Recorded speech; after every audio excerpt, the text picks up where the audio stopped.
Agora são 10 horas 10 minutos. Depois da turbulência de segunda-feira provocada pela desvalorização do yuan chinês, os mercados globais tiveram ontem um dia de trégua. As bolsas americanas se recuperaram parcialmente e a Bolsa de São Paulo teve alta de 1,9%. A percepção de risco ficou mais suave, porque o Banco Central da China atuou para conter a depreciação adicional do yuan, reduzindo a preocupação com os desdobramentos da disputa comercial com os Estados Unidos. Eu vou conversar sobre esse assunto com o professor Roberto Dumas, está ao vivo com a gente no estúdio. Professor, bom dia. Bom dia, obrigado novamente pelo convite. Mais uma vez, a gente começando essa semana, esse começo de semana com um susto, mas a guerra comercial está longe de terminar, né, professor? Não, a guerra está bem longe de terminar. Você vê retaliações em cima de retaliações, uma depreciação cambial do yuan que bate 7 yuan por dólar, mas se você começa a fazer análise, você vai ver que quando o Banco Central chinês deixou o yuan depreciar para 7 yuan por dólar, isso significa uma depreciação anual só de 3,2%, é quase nada. Poxa, mas então por que ele deixou fazer isso? Porque o número 7, a barreira 7 é muito mais uma barreira psicológica, que não é alterada desde 2008. Então, quando você bateu 7, parece que estaríamos entrando numa guerra cambial. Mas eu acho muito difícil a China entrar numa guerra cambial por alguns motivos. Primeiro, se ela entrar numa guerra cambial, o que significa uma depreciação cambial? Uma depreciação cambial significa que os bens importados vão ficar mais caros. No momento que o bem importado fica mais caro, o governo chinês está tirando dinheiro da família chinesa. E não é isso que eles querem, porque eles querem mudar do modelo de crescimento econômico, que é voltado para investimento e exportação, para consumo. Para você aumentar o teu consumo, mas chinês não consome? Não, o chinês consome demais. Só que ele produz demais ao quadrado. Então ele quer que a população consuma mais. Tirar dinheiro da população não é uma boa ideia. Então tem um ponto aí que tem um limite para a depreciação do ien, do Chinese Yuan. Segundo limite, quando você tem quase a plena convicção que o Banco Central vai continuar com a tua política de depreciação cambial, é óbvio que você vai querer se proteger. O que é você querer se proteger? Você vai sair do país. Você vai suscitar uma fuga de capital. Essa fuga de capital aconteceu em 2015 e 2016, quando o Banco Central chinês perdeu 700 bilhões de dólares. Sim. Então você não pode chegar e falar, olha, entrei numa guerra cambial. Era tudo que eu queria saber. Se você entrar numa guerra cambial, agora que eu vendo a moeda chinesa. Em que pese que a conta capital, as contas externas da China sejam fechadas, elas são muito porosas. Existe a possibilidade de você tirar dinheiro do país. Essa é a segunda razão porque a China não vai entrar numa guerra cambial. Terceira razão. Você tem várias empresas na China que estão expostas em dívida em dólar, como Air China, China Southern Airlines, China Eastern Airlines. No momento que a moeda deprecia, essas empresas perdem valor. Tanto é que essas empresas perderam 6 a 7% na precificação na Bolsa de Shanghai e Shenzhen. Sim. Então fica uma coisa um pouco complicada. E a coisa mais importante ainda, que eu não vejo muita gente falar, que é o seguinte: a China exporta, mas 32% de tudo que a China exporta chamam uma coisa, em mexicano, no México, eles chamam maquiladoras. Em inglês é processing trade. Mas o que é? Você pega os insumos, principalmente da Coreia, Taiwan, 32% de todas as exportações. Você pega insumo, principalmente da Coreia, Taiwan, do Japão, agrega um valor e reexporta para os principais mercados. O que eu quero dizer? Você depreciar o câmbio, você melhora a exportação, mas piora a importação dos insumos. Outra, 54% de tudo que é artigos tecnológicos, Sim. também é considerado processing trade. Por exemplo, quando você pega o teu iPhone, você lê atrás, não está escrito Made in China. Está escrito Assembled in China, montado na China, porque eles compram os componentes. Ou seja, você deprecia ajuda a exportação, é verdade, mas prejudica a importação. Não dá isso. Então, acho que você tem limite, o que não quer dizer que a guerra acabou. A guerra comercial acabou. É óbvio que os Estados Unidos também sabem, olha, muito cuidado, que quando você coloca uma tarifa, você prejudica todas as suas cadeias de suprimento e depois vai ficar na cabeça do Federal Reserve para resolver todo esse pepino aí. Agora, professora, eu queria que o senhor explicasse mais sobre essa questão da depreciação do yuan, né, frente ao dólar. Primeiro, como é que ela nos impacta aqui no Brasil? E segundo, essa ação da China, ela abriu um novo capítulo na guerra comercial, de fato, muito mais radical? Veja, ela abriu um capítulo do lado político. Porque, como eu te disse, o valor 7 é um valor muito simbólico, dado que não bate desde 2008, 7 yuans por dólar, isso é um valor muito simbólico. De forma isso daqui impacta. É óbvio, quando você deprecia a sua moeda, isso afeta positivamente as tuas exportações e afeta negativamente as minhas importações. Como é que funciona a política cambial na China? Todo dia, o mercado chinês fecha um câmbio, vamos supor 6,9995.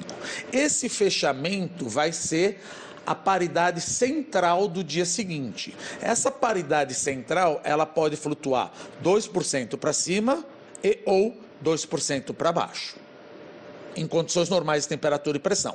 Por isso que, sabendo que numa guerra comercial, o câmbio depreciou para 7. O que não quer dizer que o Banco Central também não possa entrar intramargem. Ou seja, você tem uma banda cambial.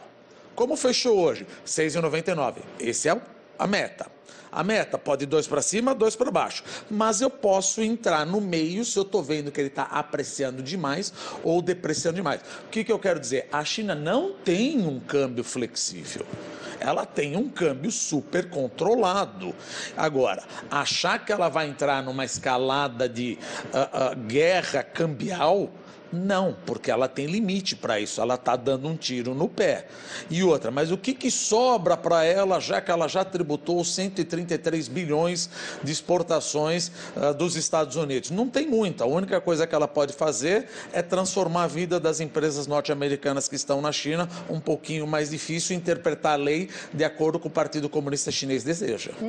Agora, por aqui nosso dólar disparou, a bolsa também caiu. Quais são os possíveis cenários que você consegue enxergar? Eu não estou vendo um cenário positivo. Eu acho que não é questão só de China, mas muito mais o que está acontecendo nos Estados Unidos. Claro, é aquela coisa que a gente sempre diz. O que está acontecendo nos Estados Unidos não está bom, o que está acontecendo na China não está bom, juntando os dois pior ainda. 1 mais 1 vai dar 3. O que aconteceu nos Estados Unidos? Nos últimos 10 anos, as empresas norte-americanas recompraram as ações num valor de 10 trilhões de dólares. Poxa, mas por que você recomprou a ação? Na expectativa que a ação valoriza, eu recompro essa ação e deixo no meu balanço. Isso chama ação em tesouraria. Se a ação valoriza, meu patrimônio líquido, o que eu tenho de dinheiro, valoriza. Puxa, então está tudo bem. Sim, pensa o inverso. Eu tomei dinheiro emprestado para recomprar as ações. Então, o que acontece? Veja o ciclo vicioso que eu estou com medo que possa ocorrer uma crise de crédito. Se todos começam a vender bolsa nos Estados Unidos, o preço dessas ações que estão na tesouraria, vai cair. Se o preço das ações em tesouraria cai, o patrimônio líquido dessas empresas será prejudicado. Se o patrimônio líquido dessa empresa é prejudicado, ela vai ter problemas para levantar dinheiro no mercado. Quer no mercado de capitais, mas por que no mercado de capitais? Se você olhar, você vai ver que o retorno dos títulos das empresas de não bom pagador aumentaram drasticamente. Então, essas empresas, para levantar recursos, está cada vez mais difícil. Puxa vida, mas então como é que eu vou fazer para pagar as ações? Eu vou ter que pagar mais dinheiro, vou ter que tomar mais dinheiro. Você toma mais dinheiro, provavelmente ou não consegue pagar, aí o banco recebe um calote, o banco recebe o calote prejudica o patrimônio líquido do banco e o banco não consegue emprestar. Então, existe sim um risco eminente dos Estados Unidos entrarem no que a gente chama numa crise de crédito, que é produto daquela recompra de ações nos últimos 10 anos. E podemos ter uma crise parecida com a que tivemos em 2008? Podemos, porque se você começa a olhar, foram 10 trilhões de dólares, as empresas norte-americanas nunca estiveram tão alavancadas. Aí você fala, elas se alavancaram para quê? Para investir na produção? Não, elas se alavancaram para especular no mercado financeiro. Não tem problema, é uma operação de renda fixa. Elas tomaram dinheiro no banco, emitiram títulos da própria empresa para recomprar as ações na expectativa que a ação só ia subir. Se a ação cai, como você vai pagar essa dívida? Eu não tenho dinheiro para pagar essa dívida. Bom, então vou dar calote no banco. Ou eu dou calote no banco ou eu vou emitir nova dívida, só que ao emitir nova dívida, a gente já sabe que o teu balanço está ruim. Então você vai pagar mais juro. Ah, mas a taxa de juros do governo é baixa. Sim, mas acontece que não é questão da taxa de juros. Como você não goza de credibilidade, o teu balanço piorou, porque o teu patrimônio líquido piorou, porque as ações em tesouraria perderam valor, eu vou cobrar mais retorno para te emprestar dinheiro. Então as empresas sofrem um estresse de liquidez. Então, o que acontece? O que aconteceu na Bolsa de Valores de recompra de ações pode bater no mercado de crédito. E aí, junta com a crise, tensão comercial com a China e outra, uma coisa que eu acabei esquecendo. Todos os títulos, o retorno dos títulos norte-americanos inverteram.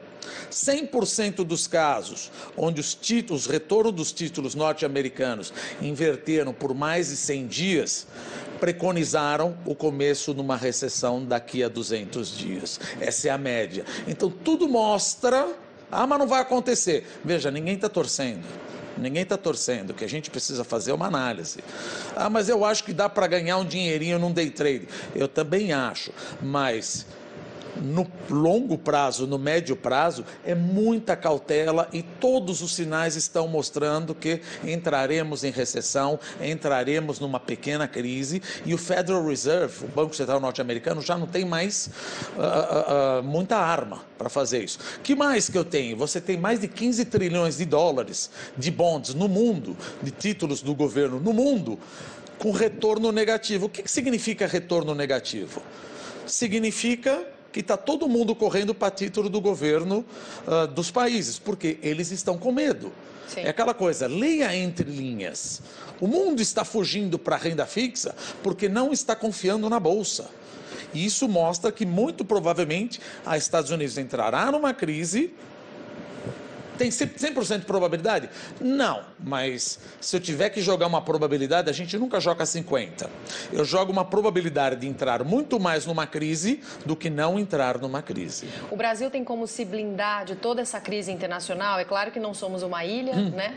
E estamos vendo como essas questões internacionais, a guerra comercial, conseguem interferir até numa semana que seria positiva para nós, né? Com a reforma da Previdência andando, com detalhes do FGTS sendo divulgados e tudo mais. O Brasil tem formas de se blindar?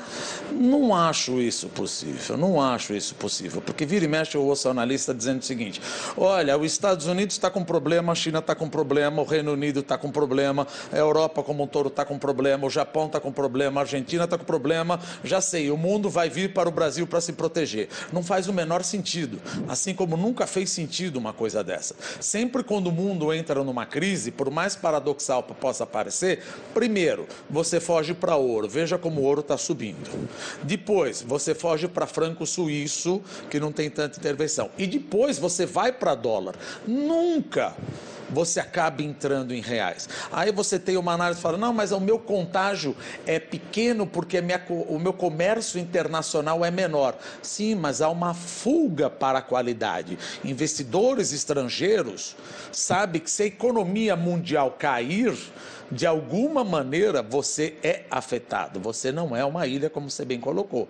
Então seremos afetados, sim. É uma pena que justamente agora que as reformas estão andando, mas se isso, o cenário que nós estamos desenhando, realmente acontecer, mas você tem certeza? Não, isso não é uma ciência natural.